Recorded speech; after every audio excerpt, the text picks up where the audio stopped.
Radhe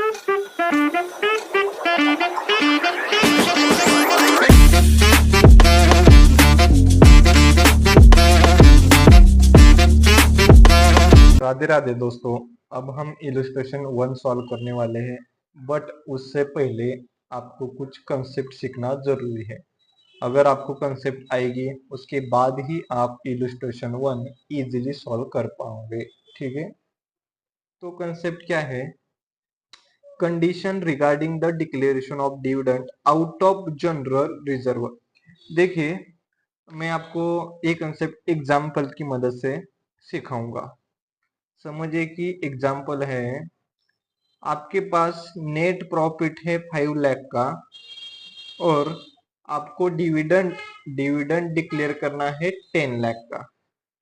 net profit है 5 लाख का और डिविडेंड डिक्लेयर करना है 10 लाख का। तो आप डिविडेंड डिक्लेयर कर सकते हो क्या? कर सकते हैं सर, अप टू 5 लाख कर सकते हैं। तो रिमेनिंग 5 लाख आप कहां से लाओगे? आप लोगे जनरल रिजर्व से। ठीक है, तो कंसेप्ट तो पता चल गई कि हमारे पास जब भी नेट प्रॉफिट कम होता है तब हम डिविडेंड डिक्लेयर करने के लिए अमाउंट जनरल रिजर्व से लेते हैं। यही कंसेप्ट है। अब लेते हैं ना, तो लेने के लिए कुछ कंडीशन है, वो कंडीशन कंप्लाई करना जरूरी है। तो वही कंडीशन हम सीखेंगे। Condition regarding the declaration of dividend out of general reserve. तो सबसे पहली कंडीशन क्या है? Rate of dividend should not be greater than the average rate of dividend of last 3 year. जो रेट ऑफ डिविडेंड है वो एक्सीड नहीं करना चाहिए average rate of dividend of last 3 years. Example, अब ईयर 1 में डिविडेंड डिक्लेयर हुआ है 10%, ईयर 2 में 15%, ईयर 3 में 20%। तो average rate of dividend of last 3 years कैसे आएगा? 10 प्लस 15 प्लस 20 डिवाइड बाई 3। तो एवरेज आ गया 15%। तो जो रेट है डिविडेंड का वो 15% से ज्यादा नहीं होना चाहिए। यही है पहली कंडीशन। क्या है?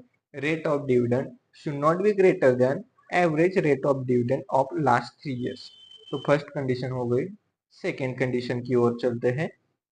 Maximum withdraw from the general reserve is 10% of paid up capital and free reserve. कितना कर सकते हैं विड्रॉ जनरल रिजर्व से? 10% of paid up capital and free reserve, इतना कर सकते हैं। ठीक है, अब फ्री रिजर्व में इंक्लूड क्या क्या होता है? General reserve, securities premium, profit and loss account. ये 3 चीजें फ्री रिजर्व में इंक्लूड होती है। अब थर्ड कंडीशन क्या है? After the withdrawal from the general reserve, balance of reserve should be minimum 15% of paid up capital.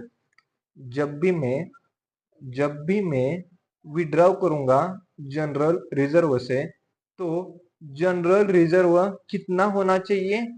15% of paid up capital, इतना तो जनरल रिजर्व होना चाहिए।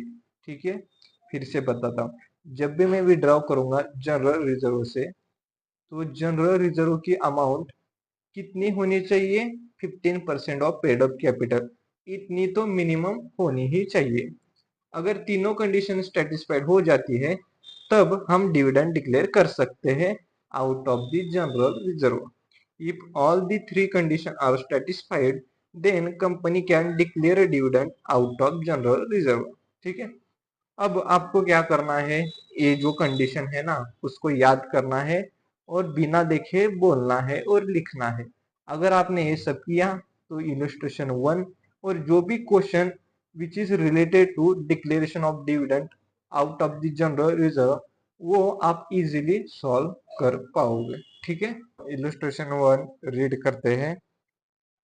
Due to inadequacy of profit during the year ended 31st March 22, XYZ Ltd proposes to declare 10% dividend out of general reserve।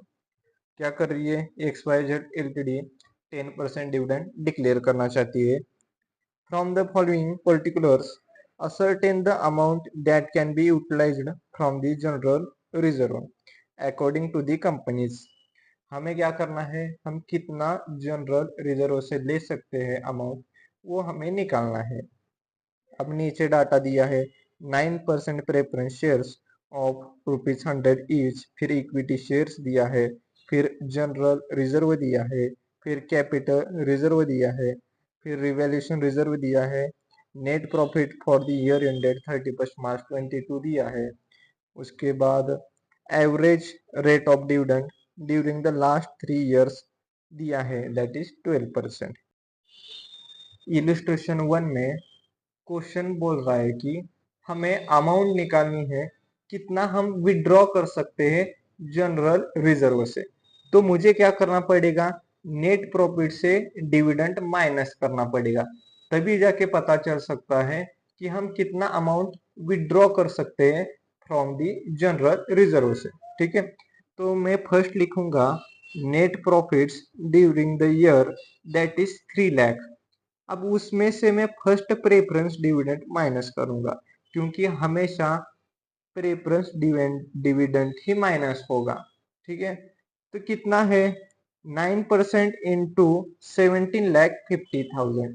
अब 9% कहाँ से आया, question में देखो, क्वेश्चन ने बोला है 9% प्रेफरेंस शेयर्स ऑफ ₹100 ईच। अगर वहां 10% बोलता तो मैं यहाँ 10% लिख लेता, अगर वहां 20% बोलता तो मैं यहाँ 20% लिखता। ठीक है, तो वैसा है। तो 9% इंटू 17,50,000, तो अमाउंट आ जाएगी 1,57,500।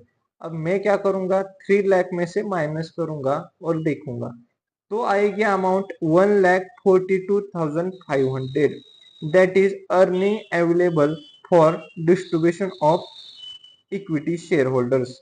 मतलब इस अर्निंग में से मैं डिविडेंड डिक्लेयर करूंगा इक्विटी शेयर होल्डर को। ठीक है, अब डिविडेंड ऑन इक्विटी निकालते हैं।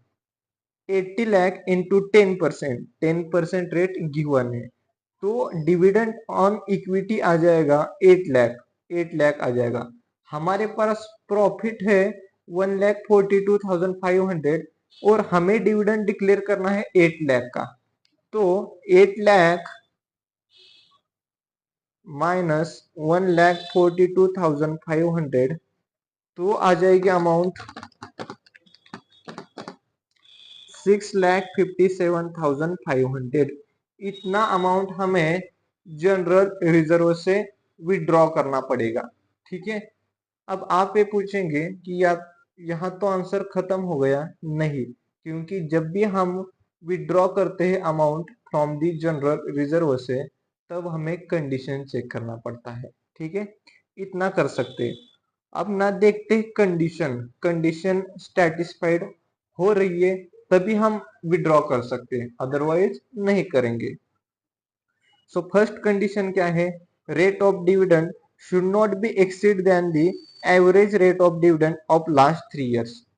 अब एवरेज रेट ऑफ डिविडेंड कितना है, एवरेज रेट ऑफ डिविडेंड है 12%, और डिविडेंड का रेट कितना है, डिविडेंड का रेट है 10%। मतलब डिविडेंड का rate less than the average rate of dividend of last 3 years है। मतलब फर्स्ट कंडीशन सेटिस्फाइड हो रही है, तो मैं यहां लिखूंगा फर्स्ट कंडीशन इज सेटिस्फाइड। ठीक है, अब सेकेंड कंडीशन देखते हैं। सेकेंड कंडीशन क्या बोलती है, maximum withdraw from the general reserve is 10% of paid up capital and free reserve. कितना कर सकते हैं, 10% कर सकते हैं। पेड अप कैपिटल यानी कि preference share capital plus equity share capital, that is 17,50,000 plus 80 lakh. Free reserve यानी कि general reserve, that is 25 lakh. अब इसका इन तीनों का हम 10% निकालेंगे। 17,50,000 plus 80 lakh plus 25 lakh into 10%, तो अमाउंट आ रही है 12,25,000। इतना हम विड्रॉ कर सकते हैं जनरल रिजर्व से, बट ये मैक्सिमम लिमिट है। ठीक है, अब आगे बढ़ते हैं। अब थर्ड कंडीशन क्या है? After the withdrawal amount from the general reserve, then general reserve should be minimum 15% of paid up capital. जब भी मैं विड्रॉ करूंगा जनरल रिजर्व से, तो जनरल रिजर्व का बैलेंस होना चाहिए कितना? 15% ऑफ पेड अप कैपिटल, इतना होना चाहिए। तो मैं पहले निकालूंगा 15% of paid up capital, of paid up capital, capital. ठीक है, पेड अप कैपिटल यानी कि preference share capital plus equity share capital, that is 17,50,000 plus 80 lakh. तो ये आ जाएगा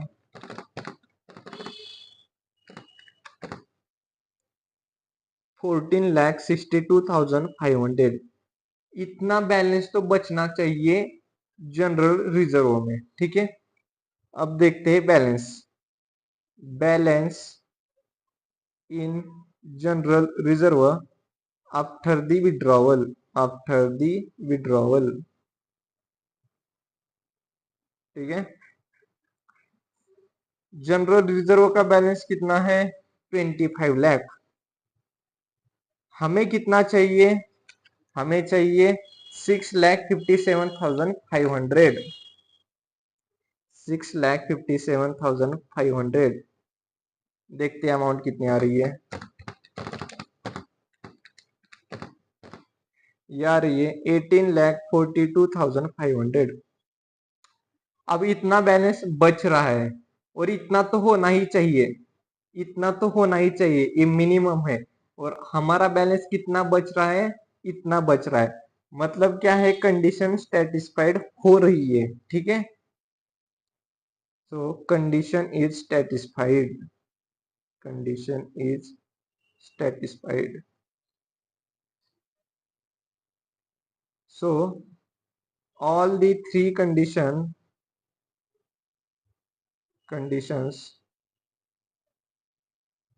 are satisfied,